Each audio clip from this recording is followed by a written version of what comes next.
আসসালামু আলাইকুম। আশা করি সকলেই ভালো আছেন। আজকে আপনাদের দেখিয়ে দেবো যে এলিমেন্টরের সকল এলিমেন্টস কিভাবে কাজ করে বা এটা দিয়ে কিভাবে একটি ওয়েবসাইট ডিজাইন করতে হয়। তো চলেন শুরু করা যাক। প্রথমে আপনাদের যেতে হবে পেজ। পেজে যেয়ে মনে করেন যে হোম পেজটা আমি এডিট করতে চাই। তো এডিট করার জন্য এখানে একটা edit, quick edit, brush, view. তো প্রথমে যাবেন এডিটে, এডিট, রাইট, এডিটে ক্লিক করে নিউ ট্যাব নেবেন, এডিট উইথ এলিমেন্টর এইখানে একটা ক্লিক করবেন। তো আপনাদের এইরকম একটা ডিসপ্লে শো করবে। এইখান থেকে এই উপরে যাবেন, উপরে যে হোমের এই পাশে একটা শেডিং নামে একটা অপশন আছে, শেডিংয়ে এসে পেজ লেআউটে আসবেন আর এলিমেন্টর ক্যানভাস দেবেন। তো এইটা দিলে এটা রিফ্রেশ হয়ে যাবে। এখন পাবলিশ করবেন। তো আপনাদের আগেই বলছিলাম যে আজকে আপনাদের এলিমেন্টরের সকল এলিমেন্টস নিয়ে দেখিয়ে দেব বা কথা বলবো। তো আপনাদের এইখানে আসবেন, যদি এলিমেন্টটা ফুলভাবে অ্যাক্টিভ হয় তাহলে এই অপশন আসবে, আর এইগুলো তো থিমের অপশন বা আসবে না। এইগুলো স্কিপ করি, এলিমেন্ট নিয়ে কথা বলছি তো আজকে এলিমেন্টরে দেখিয়ে দেবো।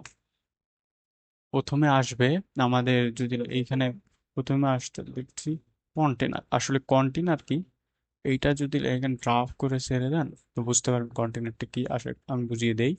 প্রথমে এইখানে তো কন্টেনারে প্রথমে আসবে লেআউট, স্টাইল, অ্যাডভান্স। তো লেআউটটা থাকবে কি, এইখানে কন্টেনার লেআউট, এখানে ফ্লিক্স বক্স অ্যান্ড গ্রিড। গ্রিডটার কাজ কি পরবর্তী একটু বাদে জানতে পারবেন আপনারা। তো আর কন্টেনার উইথ, এইখানে বক্স ফুল উইথ না বক্স দিলে এটা বক্সের মধ্যে কাজ করবে। আর যদি আপনি এইখানে ফুল উইথ দেন এই ডিসপ্লেটা ফুল কাজ করবে বা ডিসপ্লে ফুল দেখা যাবে। আর যদি ফিক্সড কন্টেন্ট এইটা দিলে মানে এটা ছোট বড় করে আপনার মন মতো কাজ করতে পারবেন। তারপরে আছে এইখানে আমরা বক্সই থাক, বক্স দিয়ে কাজ করব। তার পরবর্তী অপশনটা আসবে হলো হাইট। হাইটটা কি, এইখানে ছোট বড় করতে পারলে আপনারা ওই একই ফুল হুইথ, মিনি হাইট উপর নিচ কতটুকু রাখবেন। আর এটা যা ছিল সেটাই করে দেই। তো এটা আছে। পরবর্তী ডিরেকশন নামে একটা অপশন আসে। তো আপনি এটা এটা কেটে দিয়ে নতুন করে আপনি দেখে দেয়। তো লেআউটের ভিতরে ডিরেকশন, ডিরেকশনটা আসলে কি দেখিয়ে দিই। আপনি এই কন্টেনারের নিচে সাজাবেন, স্ট্রাকচার নেবেন না ডান পাশে নেবেন, বাম পাশে নেবেন না উপরে নেবেন, সেই বিষয়টা এইখানে। যদি এটা ডুপ্লিকেটও করা যায়, সেই বিষয়ে কাজ করে। আর তারপর নিশ্চয় স্টাইল, এইটার কাজ কি, এইটার কাজ হলো এই কন্টেনারের ভিতরে আপনি একটা মনে করেন যে কন্টেনারের ভিতরে একটা ইমেজ, টেক্সট, হেডিং, এগুলো পরবর্তী জানতে পারবেন এগুলো আসলে কি। এইগুলো আপনি কোন বিষয়ে দেখাতে চান, মনে করেন যে একটা আমি হেডিং নিলাম, হেডিং।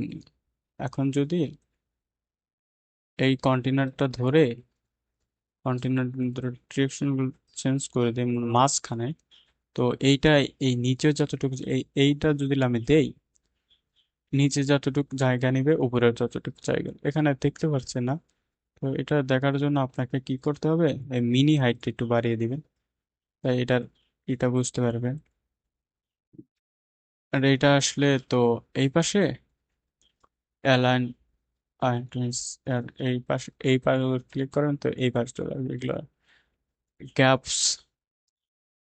এটা যদি ডুপ্লিকেট করে ফুল করেন সে এখন এর কাজ। তো এইটুকুই বুঝলে হবে আপনাদের। পরবর্তী হলো স্টাইল। তো নর্মাল হবার, নর্মাল আর হবার কি আপনাদের এইটা দেবে যদি, এইখানেও আছে, এইটা নর্মাল আছে। তো এটার ব্যাকগ্রাউন্ড, আপনি ব্যাকগ্রাউন্ড চেঞ্জ করতে পারবেন, আপনি মাল্টিপল কালার দিতে পারবেন। এইটাই হলো ব্যাকগ্রাউন্ড, ব্যাকগ্রাউন্ড কালার। তো ইমেজও দিতে পারবেন এইখানে, যদি এই কন্টেন্টের নিচে আপনি ইমেজ দেখাতে চান তো ইমেজও দিতে পারবেন। পরবর্তী হলো এগুলো আরো অপশন আছে, ব্যাকগ্রাউন্ড ওভারলিতে সেম কাজ, এর ভিতরে দুইটা মাল্টি কালার দেওয়া যায়। তো এই কারণে এটা ব্যবহার করতে হয়। বর্ডার কি আপনাদের দেখিয়ে দিই। বর্ডারের কাজ এগুলো না দেখলেও এখন চলবে, অ্যাডভান্স দেখিয়ে নিই। তো মার্জিন প্যাডিং এগুলো কি, এই মার্জিন প্যাডিং যেগুলো আপনি দেন, এটা একটু উপরে দিয়ে এইটা কাজ, এটাই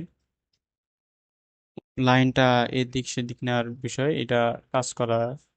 প্যাডিং কি, যে কত গ্যাপ আছে এগুলো মাঝখানে আসবে, উপরে দিলে উপরে টিম মারলে নিচে আসবে, এবং নিচে টিম মারলে উপরে আসবে, এগুলো বাদ। তো কন্টেনার আশা করি বুঝতে পারছেন। তো কন্টেন্টের ভিতরে আসলে সকল টেক্সট বলেন, হেডিং বলেন, এবং ইমেজ বলেন, প্রোডাক্টস বলেন, এগুলো কন্টেন্টের ভিতরে থাকে। আর একটা দেখে দিই। উম, আর আপনি যদি এখন এইখানে একটা গ্রিড নেন, বা এই অপশন থেকে এই পাশ থেকেও নিতে পারেন, বা এইখানে অপশন আছে প্লাস আইকনে টিক মারলে এখানে ফ্লেক্স বক্স অ্যান্ড গ্রিড দুটাই আছে, আপনার মন মতো নিতে পারবেন। তো এটা নেওয়ার জন্য আপনাদের আমি এখন দেখাবো গ্রিড। গ্রিডটা কি আসলে কি, গ্রিড কন্টেনারের ভিতরেই, কিন্তু গ্রিডের বিষয় কি, আপনি একটা জিনিস নিয়েছেন, মনে করেন হেডিং নিয়েছেন, এখন পরবর্তী নিচে ইমেজ দিতে পারবেন না, ডান পাশে বাম পাশে এমন দিতে পারবেন, ইমেজ নিচে দিতে পারবেন না। তো এইটা হলো হেডিং। আর যদি আপনি একটা কন্টেনার নেন, কন্টেনার এইখান থেকে নিতে পারেন, এইখানে কন্টেনার নেন। এখন যদি এই হেডিং আমি নিলাম, পরবর্তী যদি আমি তার নিচে অনেক আরো একটা ইমেজ দেখাতে চাই, তো সেজন্য আমি এর নিচে ইমেজও দিতে পারি। তো এই হলো কন্টেনার গ্রিডের তফাৎ বা পার্থক্য, এইটুকুই। উম, আশা করি আপনারা যদি কন্টিনিউ কাজ করেন তো ওইটাই ভালো হবে, গ্রিড নিয়ে কাজ করার কোনো দরকার নাই।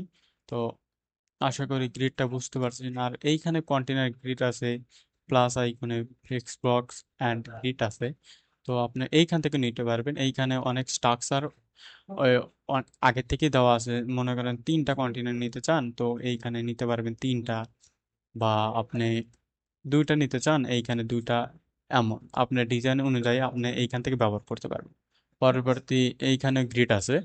তো গ্রিড, তো এইখানে অনেকগুলো স্ট্রাকচার অনেক থেকে তৈরি করা আছে স্টাইল। তো এইখানে যদি আপনি চারটা ইমেজ দিতে চান, তো এই গ্রিডটা দিতে হবে, শুধুমাত্র ইমেজই দিতে পারবেন এর ভিতরে। আর যদি আপনি কন্টেনার ব্যবহার করেন, তো চারটা কন্টেনার ব্যবহার করেন, তো ওই কন্টেনার ভিতরে সকল জিনিস দিতে পারবেন। কিন্তু এটা গ্রিটের জন্য প্রযোজ্য না, বা এটা গ্রিটে আপনি ব্যবহার করতে পারবেন না। তো এইটা গেল। তো তারপরে দেখতে পাচ্ছি হেডিং। হেডিং হেডিং আছে। হেডিংটা আসলে কি আপনাদের দেখিয়ে দিই। এইখানে যদি ড্রাগ করে ছেড়ে দেন, হেডিংটা আসলে কি, ওয়েবসাইটের প্রথমে আমি একটা দেখাই, আচ্ছা এইটাই মূলত হেডিং। আর এইগুলো যে স্মল বা ছোট আছে, এইগুলোকে বলে টেক্স। তো এটার কাম যদি আপনাদের দেখাতে চাই, তো প্রথমে আমার ওয়েবসাইটে যেতে হবে। এটা এইখানে আসবেন, এই হলো হেডিং। এইটার ভিতর লেআউট স্টাইল আপনি পেয়ে যাবেন, কতটুকু দিতে চান আপনার মন মতো লিখতে পারবেন, যা মন চায় তা লিখতে পারবেন। মনে করেন যে একজনের নাম লিখি, নাসির, নাসির লিখতে পারবেন। এইটা এইখানে এইচটিএমএল